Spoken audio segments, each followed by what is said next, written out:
Christine Traversa giving a quick video on how to make this card shown. I had a few people ask me how to make this card, so I thought I'd make a quick video and put it up on YouTube. Basically, I started the card with a inexpensive watercolor paper pad that I got at Michael's. It's a 90-pound watercolor paper pad. I just tore out a sheet from the tablet. I cut it down to 7 inches by 4 inches, and then I scored it into a card shape. And I used my Martha Stewart scoring board for that. I went ahead and I took one of these Heidi Swapp paper stencils. They come in a package where there are several stencils and there's duplicates of each design. I took the floral stencil that's in the package and I taped it down to the front of my card using some washi tape, and I used that to tape down to my work surface to keep the card steady and the stencil in place. I made sure my card was open on the workspace because actually the color does tend to bleed a little bit through the paper. So you'll have to end up putting a backer into the card once you're done to cover up any bleeding of color that has happened through the card. Or you could, instead of doing it the way I'm doing it right now, you could just go ahead and just cut out a sheet of watercolor paper and color right on that to serve as the cover for your card.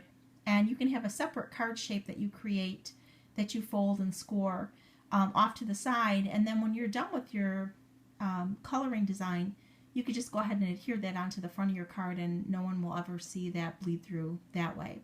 So again, a couple ways you can do that. I went ahead and I just did it directly on the card because I thought I might put some pretty cardstock inside to cover the bleeding and also serve as an accent. Basically, when I looked at the stencil, I felt kind of overwhelmed because it's very, very detailed, but I decided that I would do one petal at a time with coloring and focus on one flower at a time, one leaf at a time. And I hope that by doing it that way, when I was done with the project, it would all flow together and it would look great. But again, it was sort of overwhelming at first, and I'm sure you can see why. So I went ahead and I used my Zig Clean Color markers, and I just selected some random colors, and here's an example of what I picked. And basically, there was nothing scientific to this. I decided to grab 4 reds out of the box. So I grabbed 4 random reds, and I grabbed a light gray. And then I grabbed 2 greens for 2 different color leaves.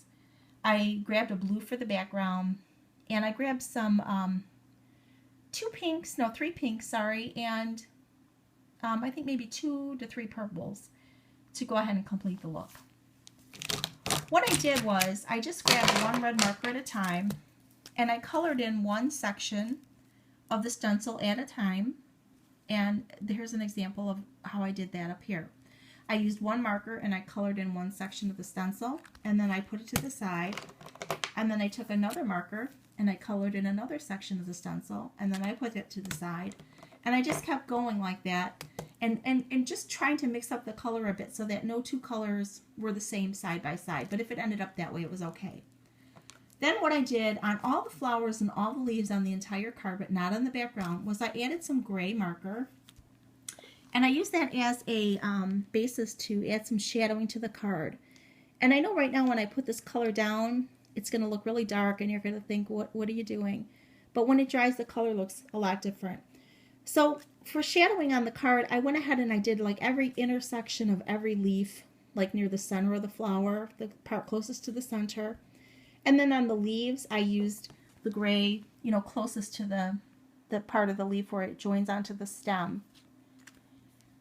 When it dries, again, it looks different and the color looks really nice. And I went ahead and I just did that on the entire card. And then I used the blue and I did like a background area where there was no flower, no leaves. And I colored in that entire area. Now, I'm not perfect, and I got a lot of color on the stencil as I went. And I tried to rub it off with my finger, and sometimes I was successful with that, and sometimes I wasn't. But in the end of the project, it really didn't matter anyway that there was some color on the stencil, so don't worry too much about that. But do try to stay within the lines if you can. But if you can't do it perfectly, that's not a problem, because I don't know anyone that is perfect. So, okay, so what I did is I colored in the whole entire thing, and then I went ahead and I gently lifted up my tape, and I do mean gently because sometimes the washi tape does have a tendency to tear the paper. And just like this, and just threw this washi tape aside because we don't need to keep that. And I'll show you what I was left with on a small scale because this isn't the entire card colored. But I was left with something that looked sort of like this, but it was for the entire card, and there was a white gap in between all the areas that I had colored, and that's of course where the stencil had been. So what I did was I took the stencil, and it had a lot of paint on it, again, a lot of watercolor marker, not paint, and I took it out to my garage in a well-ventilated area, and I used the Tim Holtz Distress Spray Stain in Brush Pewter. This is a really wonderful silver color, and you got to shake it up really good, and then I sprayed it at a distance of about 6 inches to 1 foot from the stencil, and I had something behind the stencil because this does tend to spray a bit around, of course, so you want to protect the areas if you're, you know, spraying or anything that you really care about. So I went ahead and I sprayed the stencil once, and then I went ahead and I sprayed it again, and then I felt like I had the coverage that I had desired. I let it dry, and then the next day I came and I lined it back up onto my card image where it had been originally, and I was so impressed with how it looked at that point. The silver is so shiny and pretty, and it really just added so much to the card. What I did to adhere the stencil down, again because it's so detailed, was I used the glossy accents, and it's just a liquid adhesive, and I didn't put it on every area of the stencil because that would have been crazy and really hard to do, but I tried to at least put it on the outer perimeter of the card stencil, and then on some of the larger areas I placed it as well too, so I kind of got it a little bit all over the card, but not over the entire stencil, I should say. Then I went ahead and I adhered it down to my card, and I let it sit overnight with a book on top of it to make sure that it really got a secure bond. The next day I came in and I admired how it looked, and I went ahead and I used my corner rounder and I rounded my upper right corner of my card, and then I used my Memento black ink and I just kind of ran the ink pad around the outer edge of the front of the card to give it some additional detail.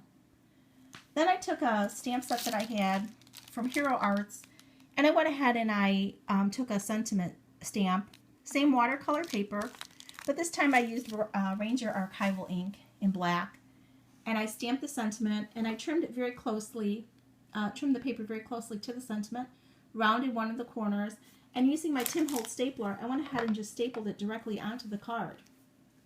And here's that stapler. Then I added one of these Pebbles flower accents because I thought it really coordinated well with the project.